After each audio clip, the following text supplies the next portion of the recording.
Mrs मेघना राघव गुप्ता खेल surname का। मेघना ने एक बैग में से शादी के कार्डों का बंडल निकाला और एक एक कर सबके हाथों में थमाती गई। जैसे ही मेघना ने मैसेज, खूबसूरत और खिलखिली सी मेघना ऑफिस में सबके आकर्षण का केंद्र बनी हुई है। जब से शाखा में मेघना ने ज्वाइन किया है, तब से ही पुरुषों को गुलाब और महिलाओं को कांटे की अनुभूति दे रही है। अरे नहीं भाई, मेघना कोई फैशन परस्त आधुनिक बाला नहीं है जो अपने विशेष परिधानों से सबका ध्यान अपनी तरफ आकर्षित करे। वो तो कंधे तक कटे बालों की पोनी बनाए, कभी आरामदायक सूट तो कभी भार जीन्स और शार्ट कुर्ती में नजर आने वाली आम सी लड़की है। लेकिन उसकी बड़ी बड़ी कजरारी आँखें, उफ, किसी को भी अपने भीतर बंदी बना ले। मेघना का रंग बेशक गोरा नहीं है, लेकिन सलोना अवश्य है, ठीक वैसा ही जैसा सावन में काले बादलों का होता है। मनोहारी, सम्मोहक और अपनी तरफ खींचने वाला। सिर्फ रूप और लावण्य ही नहीं, बल्कि एक अन्य कारण भी है जो सबको मेघना की तरफ खींचता है। वो है उसका नाम। नहीं, नाम नहीं, बल्कि उपनाम। दरअसल मेघना अपने नाम के साथ कोई उपनाम या जाति यानी सरनेम नहीं लगाती। भला आज के समय में भी ऐसा कहीं होता है भला? जब गली गली में जाति धर्म के नाम पर लोग बंट रहे हैं, ऐसे में किसी साधारण आदमी का अपनी जाति के प्रति मोह नहीं दिखाना कोई साधारण बात तो नहीं। स्टाफ की महिला कार्मिकों ने अपने तमाम प्रयास कर देख लिए, लेकिन मजाल है कि मेघना अपनी जाति के बारे में कोई सच उगल दे। आपको मेरी जाति में इतना इंटरेस्ट क्यों है? क्या मेरा खुद का होना काफी नहीं है? अक्सर ऐसे ही प्रतिप्रश्न दागकर मेघना सामने वाले को बोलती बंद करने की कोशिश करती थी, लेकिन जनसाधारण की बोलती किसी पालतू तोते की जबान है क्या, जिसे आसानी से नियंत्रित करके जब चाहो तब बंद किया जा सके। जितनी मुंह उतनी बातें। शाखा में मेघना का सरनेम उससे कहीं अधिक चर्चा का विषय होने लगा था। यह एक राष्ट्रीयकृत बैंक की मुख्य शाखा थी जो जयपुर महानगर में स्थित थी। मेघना की पहली पोस्टिंग यहाँ सहायक ब्रांच मैनेजर के रूप में हुई थी। मृदु स्वभाव की मल्लिका मेघना हर समय अपने चेहरे पर आभूषण की तरह मुस्कान सजाए हर ग्राहक का काम बड़ी तत्परता से निपटाती और दबाव के पलों में भी अपने आप को सहज और सामान्य बनाए रखती। यह विशेषता भी उसके व्यक्तित्व की गरिमा को सवाया करती थी। ब्रांच में काम करने वाली अन्य महिलाओं के लिए मेघना एक पहेली की तरह थी, जिसे बूझना तो सब चाहते थे, लेकिन शुरुआत करने की हिम्मत कोई नहीं जुटा पा रहा था। एक दिन नव्या ने जरा साहस दिखाया। वो मेघना की हमउम्र भी थी, इसलिए भी उसे मेघना के आवरण में घुसपैठ करने में ज्यादा मशक्कत नहीं करनी पड़ी। लेन देन के समय के बाद के कुछ सुस्त पलों में मेघना अपने मोबाइल फोन में व्यस्त थी। तभी नव्या उसके पास आई और बोली, हेलो मेघना, तुम तो यहाँ नहीं हो ना? जयपुर घूमा क्या? नव्या ने बात की शुरुआत करते हुए आत्मीयता दिखाई। घूम लेंगे, जयपुर कहाँ भागा जा रहा है? और वैसे भी जब 2-3 साल यही रहना है तो फिर जल्दी क्या है? मेघना ने उदासीनता से कहा। तो नव्या थोड़ी निराश हुई। कल छुट्टी है, चलो तुम्हें गोविंद देव के दर्शन करवा लाती हूँ, नव्या ने प्रस्ताव दिया। लेकिन मेघना ने कहीं और बिजी होने की कहकर नव्या का प्रस्ताव ठुकरा दिया। 2 दिन बाद बैंक की महिला मंडली में यही हॉट टॉपिक था। अरे, मंदिर में जाने की हिम्मत ही नहीं हुई होगी उसकी। मुझे तो पहले से ही उसकी जाति पर शक था, मिसेज कपूर ने दावा किया। लेकिन आजकल मंदिर में कहाँ कोई किसी से जाति धर्म पूछता है? नव्या ने मिसेज कपूर की बात का विरोध किया। नहीं पूछता, लेकिन कहते हैं ना कि चोर की दाढ़ी में तिनका। मन ही नहीं माना होगा उसका, इसलिए खुद से ही मना कर दिया। मीनाक्षी ने भी अपना तर्क रखा। कल उसे लंच पर अपने साथ बिठाते हैं, तभी कुछ पता चलेगा उसके बारे में, नव्या ने फैसला सुनाया और सभा बर्खास्ता हो गई। अगले दिन नव्या ने कहीं और लंच पर जाने की बात कहकर एक बार फिर से महिला मंडली का प्रस्ताव खारिज कर दिया। महिलाओं को ये उनका भारी अपमान लगा। सबने मिलकर मेघना के खिलाफ मोर्चा खोल दिया। एक तरह का असहयोग आंदोलन चलने लगा था ऑफिस में। हेलो फ्रेंड्स, कल मेरे घर पर एक छोटी सी गेट टुगेदर है, आप सब इनवाइटेड हो, मेघना ने ऑफिस छोड़ने से पहले घोषणा की तो सबका चौंकना लाजमी था। मेघना को तो किसी ने जवाब नहीं दिया, लेकिन सबके भीतर गहरी उथल-पुथल मची हुई थी। इसमें कोई शक नहीं था, सबने मिलकर मेघना की पार्टी अटेंड करने का फैसला किया। किसी की सच्चाई बाहर लाने के लिए इतना तो करना ही पड़ेगा ना। तय समय पर पूरा महिला स्टाफ मेघना के घर मौजूद था। मेघना ने भी आगे बढ़कर बहुत ही आत्मीयता के साथ उनका स्वागत किया और अपने पूरे परिवार से मिलवाया। मेघना के परिवार में उसके मम्मी पापा और एक छोटी बहन थी। ये गेट टुगेदर मेघना के मम्मी पापा की शादी की सालगिरह का था। मेघना जब अन्य मेहमानों में व्यस्त हो गई, तो महिला मंडली उसके घर का अवलोकन करने लगी। दीवार पर लगी बाबा साहेब अम्बेडकर की तस्वीर देखते ही मिसेज कपूर चौंक गई। वे नव्या और अन्य महिलाओं को लगभग खींचती हुई सी वहां लेकर आई। ये देखो, मीना कहती थी कि ये लड़की उस जाति की है, मिसेज कपूर ने आंखें नचाते हुए कहा। वे अपनी सफलता का श्रेय किसी दूसरे को नहीं लेने देना चाहती थी। सबने आंखें फाड़ फाड़ कर देखा। वे कभी तस्वीर तो कभी मेघना को देख रही थी। शक तो मुझे भी हुआ था जब ये सबसे घुलने मिलने में आनाकानी करती थी। फिर मुझे लगा कि शायद नहीं है, इसलिए संकोच करती है।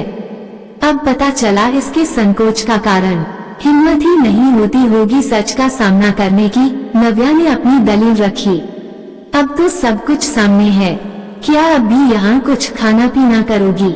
वापस चले क्या? मीनाक्षी ने कहा। सब एक दूसरे की तरफ देखने लगे। आखिर सबको यूं अकारण वहां से ना जाना ही सही लगा और फिर सबकी सब महिलाएं एक कोने में कुर्सी लेकर बैठ गईं। अरे आप लोग यहाँ कोने में क्यों बैठी हैं? कुछ लीजिए ना, कहते हुए मेघना ने उनके सामने सॉफ्ट ड्रिंक से भरे गिलासों वाली ट्रे कर दी।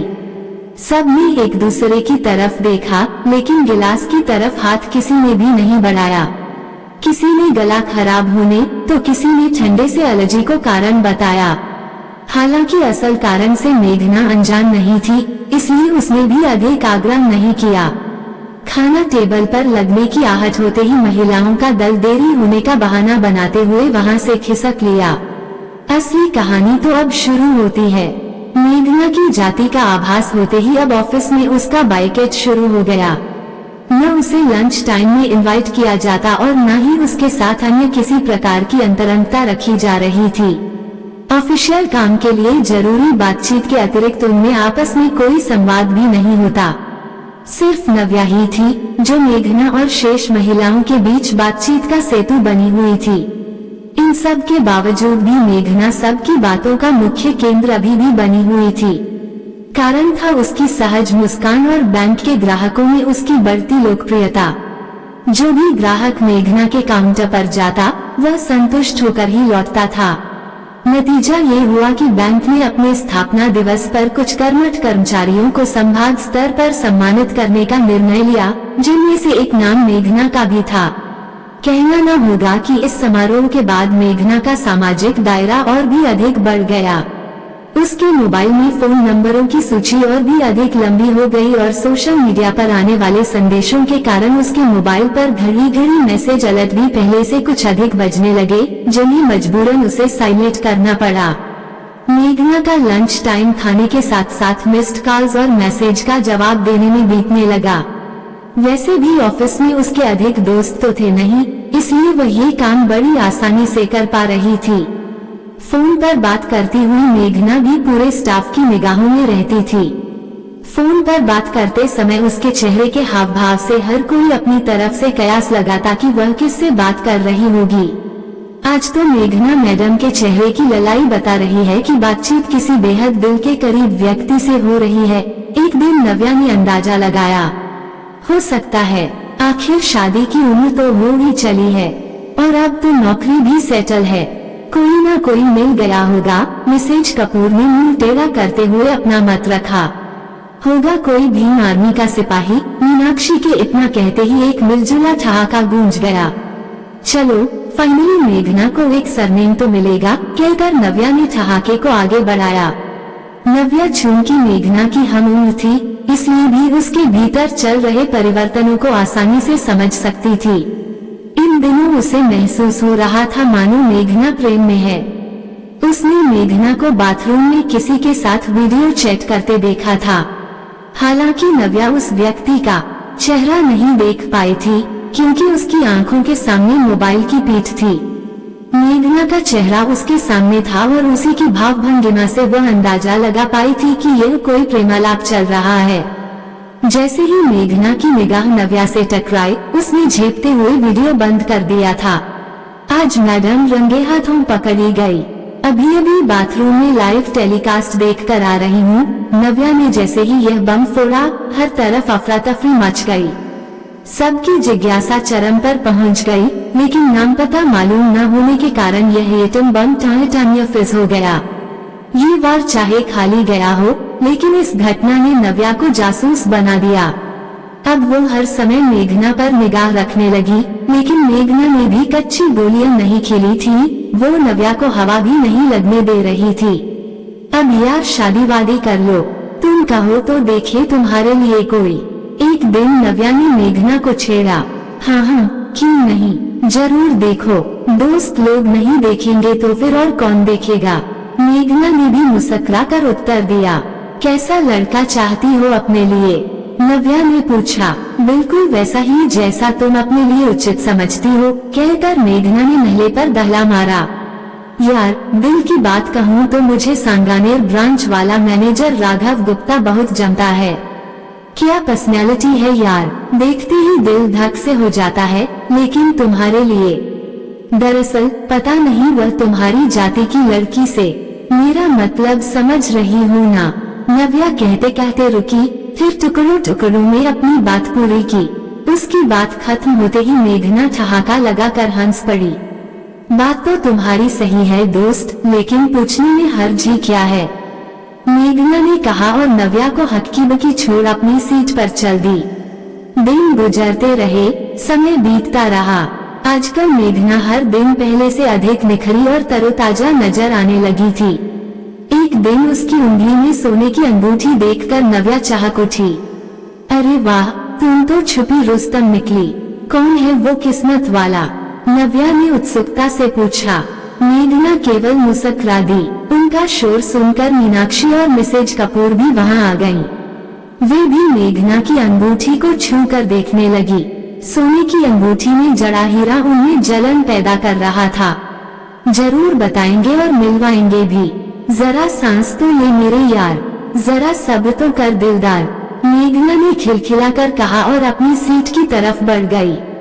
एक दिन दोपहर को बैंक का लेन देन समय समाप्त होने के बाद मेघना ने सबको हाल में इकट्ठा किया।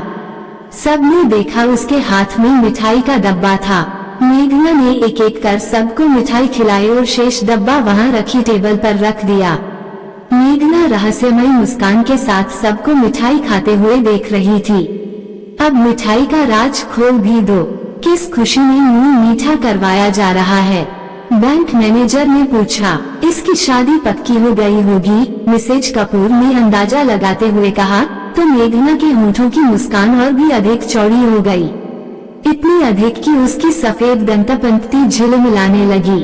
आपने सही अनुमान लगाया मिसेज कपूर। अगले सप्ताह शनिवार को मेरी शादी है, आप सब लोगों को जरूर आना है। कहती हुई मेघना के चेहरे का गुलाबी रंग किसी से छिपा नहीं था। मेघना ने एक बैग में से शादी के कार्डों का बंडल निकाला और एक एक कर सबके हाथों में थमाती गई। जैसे ही मेघना ने मिसेज कपूर को काट दिया, उन्होंने लपक कर उसे थाम लिया और सबसे पहले होने वाले वर का नाम पढ़ने लगी। Raghav Gupta, bank manager, Sanganer branch. नाम देखते ही उनकी आंखें आश्चर्य से चौड़ी हो गईं। उधर नव्या और मीनाक्षी का भी यही हाल था। मेघना अब भी मुस्कुरा रही थी। यदि आप अनुमति दे तो मैं आज जरा जल्दी घर जाना चाहती हूँ, मुझे शादी के लिए शॉपिंग करनी है। मेघना ने बैंक मैनेजर से आग्रह किया। उनके हाँ के इशारे के बाद मेघना महिला मंडली की तरफ मुड़ी और कहा, आशा करती हूँ कि आप लोगों को मेरे यहाँ खाने पीने में कोई परेशानी नहीं होगी। अब तो मैं मिसेज मेघना राघव गुप्ता होने जा रही हूँ, मेघना ने कहा और सबको धन्यवाद कहती हुई बैंक से बाहर निकल गई। सब मिसेज मेघना राघव गुप्ता को जाते हुए अवाक देख रही थीं। आपको ये कहानी कैसी लगी हमें कमेंट कर जरूर बताएं। इसी तरह की अच्छी कहानियाँ आप यहाँ पर पढ़ सकते हैं। यहाँ उपस्थित शिक्षाप्रद कहानियाँ आपका मनोरंजन करने के साथ दिशा भी देंगी। तो बने रहिए हमारे साथ और हमारे प्रयास को सफल बनाएं।